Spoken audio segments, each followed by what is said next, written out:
संपन्न परिवार की बेटी बनी कोठे वाली। ऐसी है गंगूबाई काठियावाड़ी की दर्द भरी कहानी।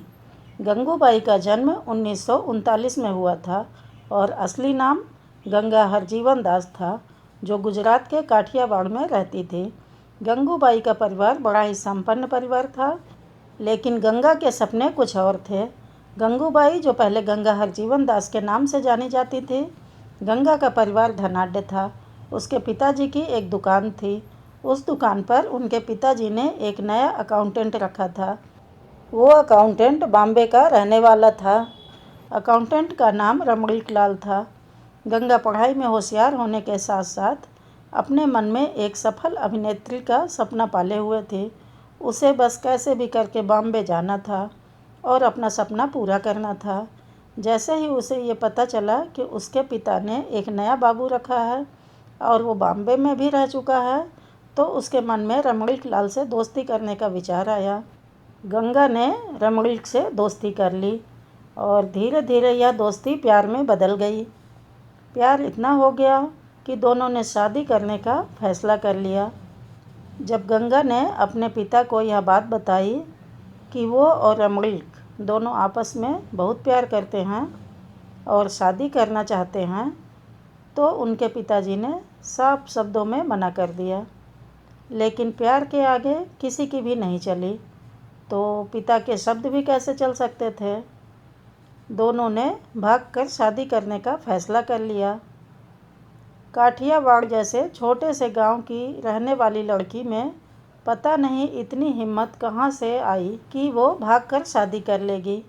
लेकिन जो भी था, उसके मन में उसने रमणीक के साथ भागकर शादी कर ली और सीधा बॉम्बे को निकल गए। बॉम्बे, यही वो जगह थी जहाँ गंगा अपना सपना पूरा करने के लिए कब से आना चाहती थी, और वो शादी करके बॉम्बे में थी। उसे यकीन नहीं हो रहा था। गंगा को अपने पति का चेहरा धीरे धीरे साफ दिखाई देने लगा था, क्योंकि उनके बीच छोटी छोटी बातों पर झगड़ा होता रहता था। जब जेब में पैसे ना हो तो आदमी टूट जाता है, और वो ही रमणीक के साथ हो रहा था। बॉम्बे तो भाग कर आ गए, लेकिन आगे पूरी ज़िंदगी निकले कैसे। हाथ में नौकरी नहीं और रहने को छत नहीं। इस सोच में आदमी कोई भी काम करने के लिए तैयार हो जाता है।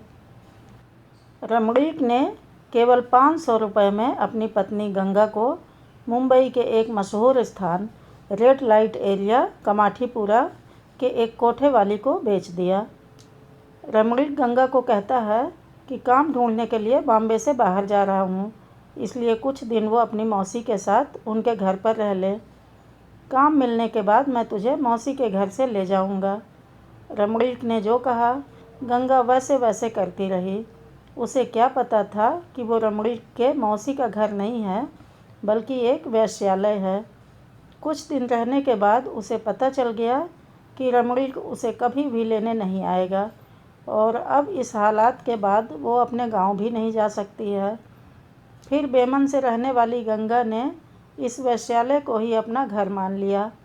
जब से गंगा उस कोठे पर आई थी, तब से ही वो चर्चे में थी।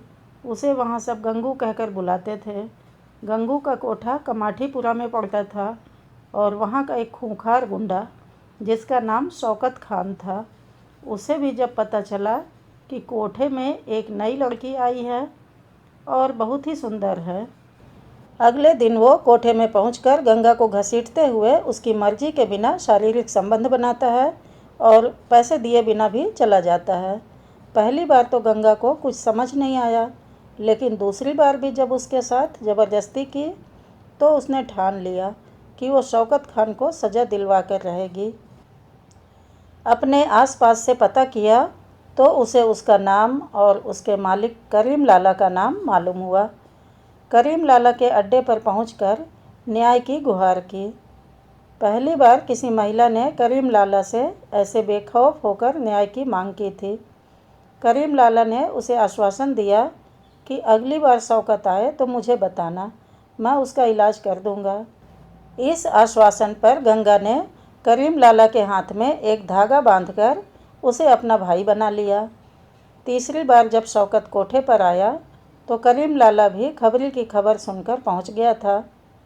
करीम ने शौकत को इतना मारा कि वो अधमरा हो गया। साथ में ये ऐलान कर दिया कि गंगू मेरी मुंह बोली बहन है। इसके साथ किसी ने भी आज के बाद ज़बरदस्ती की तो अपनी जान गंवा बैठोगे। उस घटना के बाद से गंगू गंगूबाई बन गई। गंगूबाई का दबदबा इतना हो गया कि कमाठीपुरा का वो कोठा उसके नाम कर दिया गया। फिर अपने दबंग अवतार के साथ उसने कोठे में काम करने वाली वेश्याओं के लिए बहुत सारे अच्छे काम किए। गुंडे उस कोठे में आने से डरने लगे थे। वेश्याओं के बच्चों को पढ़ाने का जिम्मा लिया। बिना अपनी मर्जी के आई लड़कियों को वो अपने कोठे में नहीं रखती थी। कोठे पर रहने वाली लड़कियों के लिए गंगूबाई गंगू माँ थी। उनके हक की बात करने के लिए उस समय के प्रधानमंत्री जवाहरलाल नेहरू से भी मिली थी।